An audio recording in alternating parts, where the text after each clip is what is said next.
In this video, I'm going to show you how to shade a sphere with a variety of techniques using pens. Here I have a 0.005, a 0.01, 0.3, 0.5, and a 0.7. The tips of these pens get progressively larger, making it easier to make darker values with the larger pen tips. I'm going to show you how to shade a sphere using 4 different pen techniques: stippling, hatching, cross-hatching, and scribbling.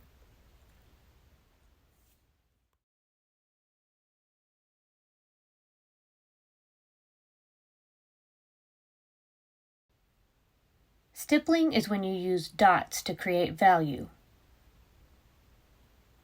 The closer you put your dots together, the darker the values are. You can also use the larger pens to create darker values, and if you want to keep the value light, you can use the smaller pens.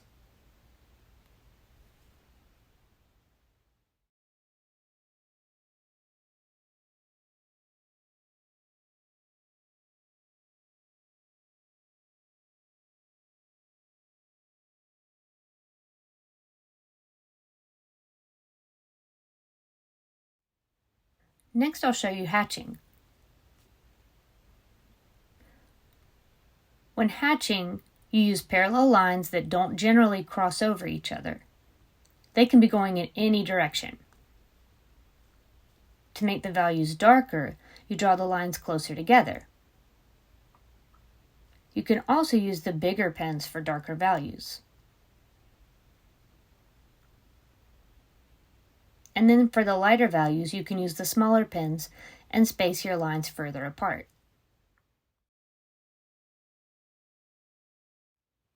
For cross-hatching, you can layer your lines going in different directions. The more layers you use, the darker your value is going to be.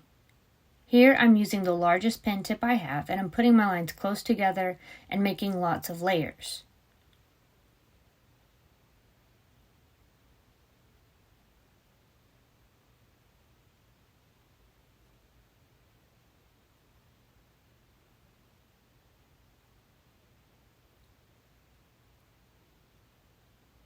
If I want to make a lighter value, I can use my smaller pen tips and make just a few layers.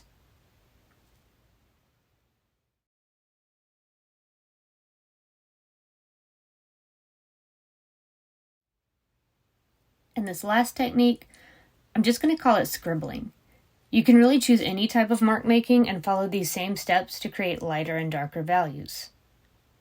So I've got my 0.07 and I'm just going to scribble. This technique would work well for textures like trees or bushes. You can choose each of these techniques to best suit whatever texture you're trying to simulate. And just like with the other techniques, the more layers you do, the darker the value will be. And then if you want a lighter value, you don't layer as much and you use a smaller pen.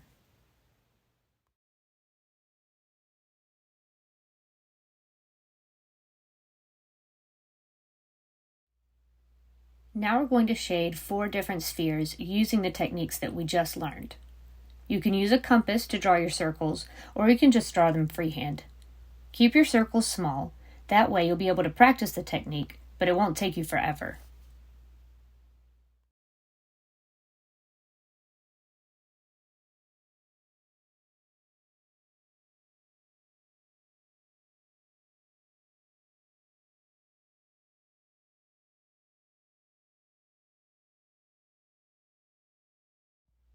We'll start with stippling. We're going to imagine that the light is coming from the top left for each of these. And before I start, I'm going to draw some quick little cast shadows.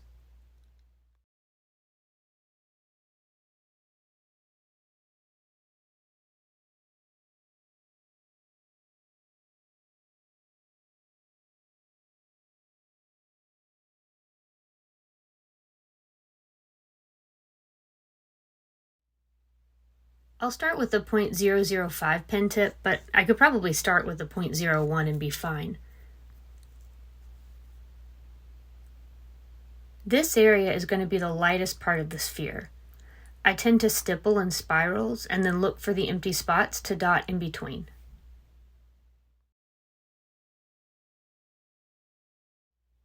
Now I'll switch to the 0.01. I'm going to let the highlight show right about here. Stippling generally takes the longest of all of the 4 techniques that I'm going to be showing you.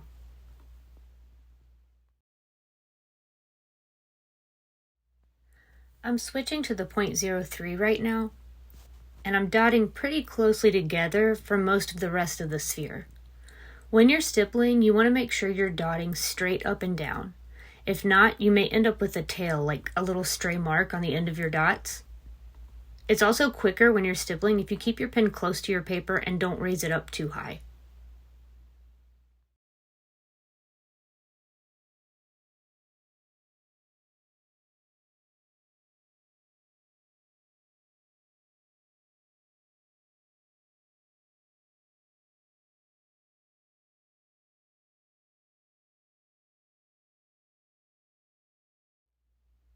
I'm ready to start working on the core shadow, so I'm going up to the 0.05. I'll gradually start adding more dots in this area. I want to leave this part lighter because that's going to be my reflective light. When light shines down, it will bounce off the surface and reflect a small amount of light on the object. That's called reflective light. Since I want the area of reflective light to remain lighter than the core shadow, I'll avoid that area now. Also, while I'm adding the darker values, I don't want there to be a line where the value changes. I want it to be gradual. So every now and then I'll add a few dots into the lighter area to avoid that line.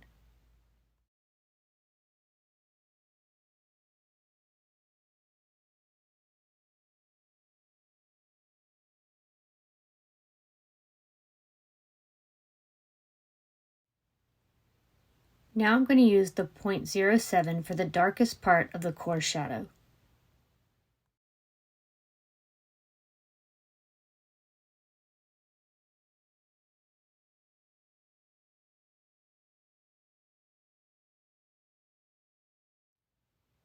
Now I'm ready to work on the cast shadow.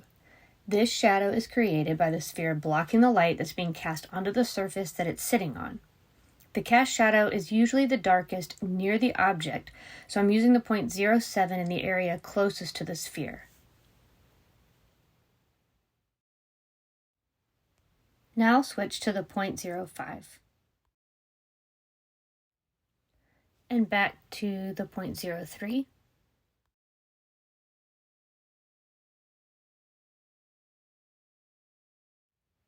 Every now and then you may want to rotate your pen. You may notice the pen tip bending to one side if you hold it in the same position for too long. Rotating it prevents that from happening.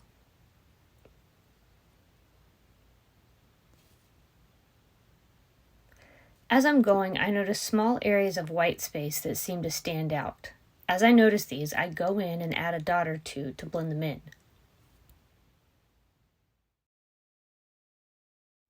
Switching to 0.01.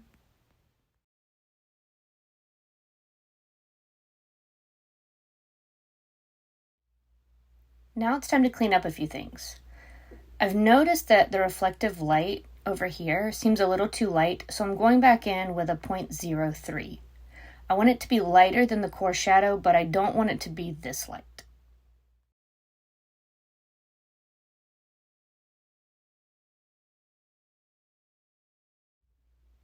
For hatching, we're going to start off with a 0.005, and we're going to use parallel lines. We're going to try not to let them cross, but if they do, if I have a line that crosses like this due to human error, we're not worrying about that too much. But we're not layering, like crisscrossing. That's cross-hatching. So I want to try to do this so we're following the form of the sphere. So we're going to hatch kind of like this.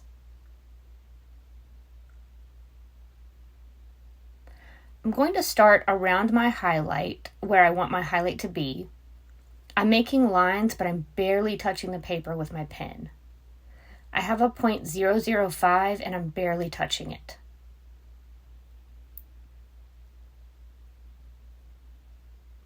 And as I get out around here, if I want, I can press down a little bit harder.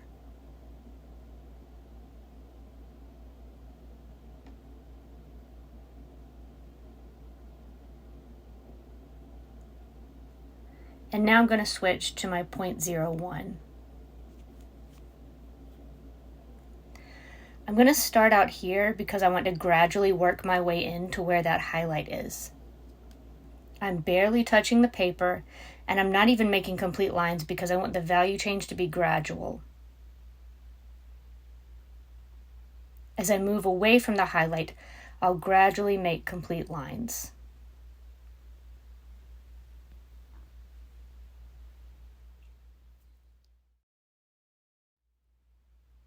It may help to angle your paper to draw curved lines. Experiment with angling it different ways to see what feels more natural.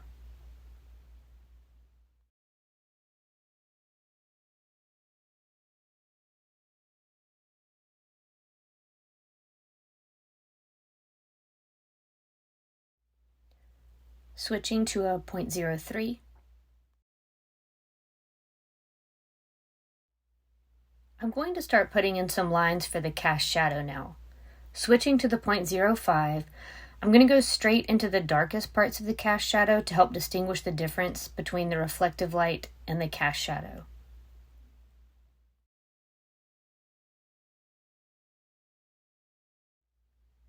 Now I'm using the 0.07, and I'm working on the areas of the darkest shadows, the core shadow in the sphere and the cast shadow.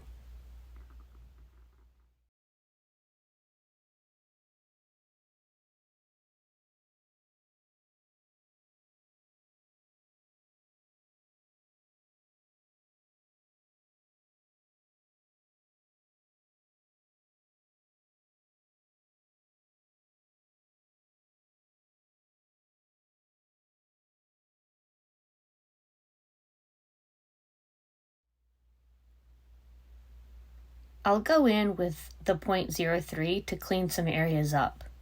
I need to make some of the value changes more gradual, clean up the cast shadow, and I'll use a 0.01 to darken the reflective light just a little.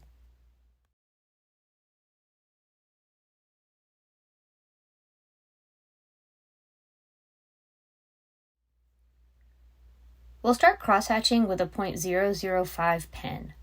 I'll start layering my lines down here and gradually work my way up toward the highlight. This area right here, I want to leave mostly white, though there may be a few lines that work their way into that area.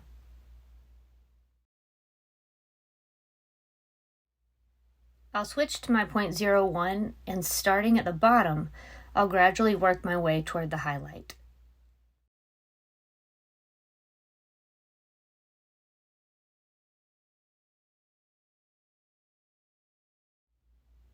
I'll use my 0.03 to start working on the cast shadow and to make the core shadow a little darker.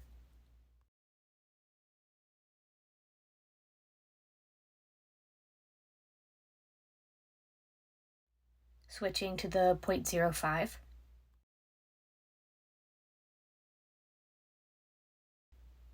Finishing the darker values with a 0.07. And I'll use the 0.01 to clean up a little. This last technique is the most fun for me, scribbling. I'm starting with a 0.005, and I'll start scribbling randomly.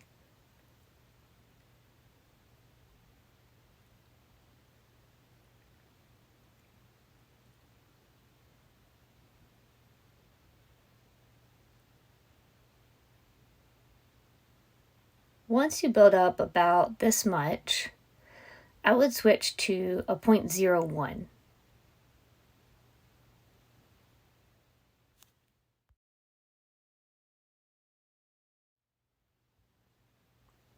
When you're scribbling, you don't want the marks to be predictable. Try to move your pen haphazardly. Continue this mark making through the pen sizes like we did for the other spheres.